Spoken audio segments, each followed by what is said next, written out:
Hello बच्चों, चलिए प्रश्न को देखते हैं। प्रश्न चित्र में 1 सेंटीमीटर व्यास के 4 सिक्कों को इस प्रकार मेज पर रखा गया है कि उनकी परिधि एक दूसरे को स्पर्श करती हो। तो छायांकित भाग का क्षेत्रफल ज्ञात कीजिए यदि पाई बराबर है 3.1416। तो प्रश्न को आगे हल करें उससे पहले जो प्रश्न की मुख्य अवधारणा है उस पर विचार करते हैं। तो इस प्रश्न के लिए जो मुख्य अवधारणा है वह हो जाएगी त्रिज्याखंड का क्षेत्रफल। तो यहाँ पर लिखेंगे त्रिज्याखंड का क्षेत्रफल का सूत्र होता है थीटा बटा 360 गुना में पाई आर का वर्ग, जहां आर क्या है, त्रिज्या है, और थीटा है कोण।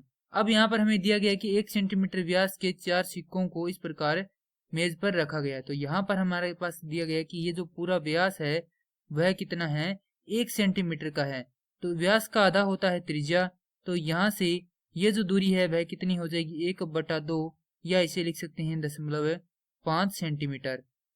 तो ये भी 0.5 सेंटीमीटर है, ये भी 0.5 है, ये भी 0.5 है, ये भी 0.5 है, ये भी 0.5, और यहाँ पर 0.5 व 0.5, यानी कि सारी कितनी कितनी लंबाई की होगी, 0.5 सेंटीमीटर की लंबाई के होंगे। अब यहाँ पर हमारे पास जो वर्ग है उसकी भुजा कितनी हो जाएगी, क्योंकि यह क्या बन रही है, दो त्रिज्याओं के योग से बन रही है। तो यहाँ पर 0.5 और 0.5 मिलकर कितने हो जाएंगे, 1 हो जाएगा। तो 1 सेंटीमीटर की क्या है, वर्ग की भुजा है। तो यहाँ पर अब लिखेंगे वर्ग की भुजा बराबर 1 सेंटीमीटर, वर्ग माफ कीजिए वर्त की त्रिज्या बराबर 1/2 सेंटीमीटर, या इसे लिख सकते हैं 0.5 सेंटीमीटर। अब यहाँ पर हमें छायांकित भाग का क्षेत्रफल निकालना है। तो जैसा कि हम जानते हैं कि हमारे पास यहाँ पर 4 त्रिज्याखंड है। पहला ये है, दूसरा ये है, तीसरा ये है, और चौथा ये है। अगर इन चारों त्रिज्याखंड का क्षेत्रफल निकालकर इस संपूर्ण वर्ग के क्षेत्रफल में से घटा दें तो हमारे पास इतना ही क्षेत्रफल रहेगा। तो यहाँ पर लिखेंगे वर्ग का क्षेत्रफल बराबर, वर्ग का क्षेत्रफल होता है भुजा का वर्ग, भुजा है हमारे पास 1 सेंटीमीटर, तो 1 का वर्ग हो जाएगा 1 वर्ग सेमी। अब यहाँ पर निकालेंगे त्रिज्याखंडों का क्षेत्रफल।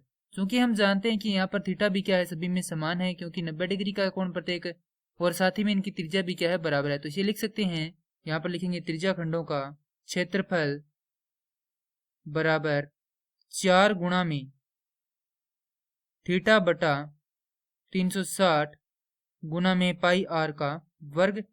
तो यहाँ पर मान रख देंगे, तो 4 गुना में थीटा का मान है 90 भाग में 360 गुणा में पाई का मान है 3.1416 गुणा में आर का मान है हमारे पास 1/2। माफ कीजिए, यहाँ पर आर का वर्ग है तो ये हो जाएगा 1/2 गुणा में 1/2। आगे इसको हल करेंगे तो हमारे पास ये कटेगा 90 से 360 4 बार, तो 4 से 4 कट जाएगा। हमारे पास आएगा यहाँ पर 3.1616, माफ कीजिए 1416 भाग में 4 वर्ग सेमी। अब यहाँ पर लिखेंगे छायांकित भाग का क्षेत्रफल बराबर वर्ग का क्षेत्रफल घटाव त्रिज्याखंडों का क्षेत्रफल। तो छायांकित भाग का क्षेत्रफल होगा वर्ग का क्षेत्रफल 1 घटाव त्रिज्याखंडों का क्षेत्रफल 1.3, माफ कीजिए 3.1416 भाग में 4। लघुत्तम लेकर हल करेंगे तो ये होगा 4 घटाव 3.1416 भाग में 4। हल करेंगे तो हमारे पास आ जाएगा उत्तर 0.2146 वर्ग सेमी। और यही हमारे प्रश्न का उत्तर है। मैं आशा करता हूं कि यह प्रश्न आपको समझ में आया होगा। धन्यवाद।